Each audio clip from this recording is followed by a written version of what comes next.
হ্যাঁ, একটা ওষুধ লয়ে তুমি নক্তামি লাগাই দিছ। সমস্যা কি তোমার? করলা কি দেখো তো, ওই যে ওষুধটা ফালাইয়া কি করছো তুমি? কি করছো? পিট্টি দিমো তোমার এখেও না আমি, বলো দিমো পিট্টি?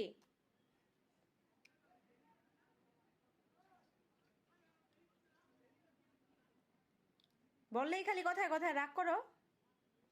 হুম, মাথা গুজা করে আসছো তুমি এখন।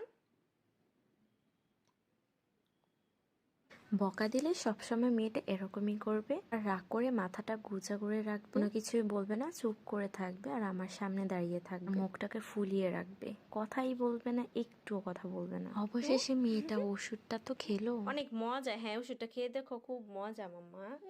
হ্যাঁ, খাও খাও। এই তো গুড গার্ল, আমার মেয়ে তো লক্ষ্মী মাম্মা।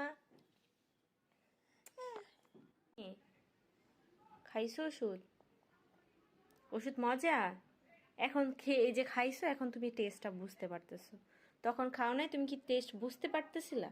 দেখছো, বলছি না ওষুধটা মিষ্টি, মজা ওষুধটা। এখন বলতেছো আরেকটু দাও, আরেকটু দাও। মেয়েকে ওষুধ খাওয়ানোর পর চলে গেলাম তার সেরেলাক তৈরি করতে।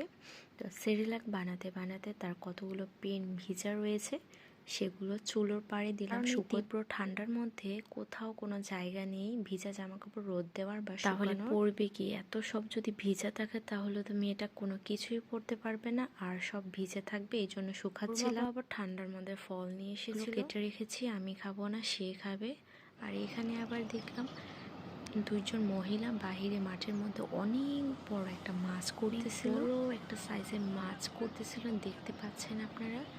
আসলে এই তীব্র ঠান্ডার মধ্যে মহিলাদের যত সব হচ্ছে কষ্ট, আমাদের মতো মায়েরা যারা আছে তারা আমার মতো অবশ্যই এরকমভাবে এই শীতের মধ্যে চুলোতে দিয়ে হয়তো বা আপনারা জামা কাপড় শুকাচ্ছেন, হয়তো বা কেউ আবার রান্নাঘরে রশি টানিয়ে তারপর জামা কাপড় শুকাচ্ছেন। থ্যাংক ইউ ফর ওয়াচিং, ভিডিওটা দেখার জন্য।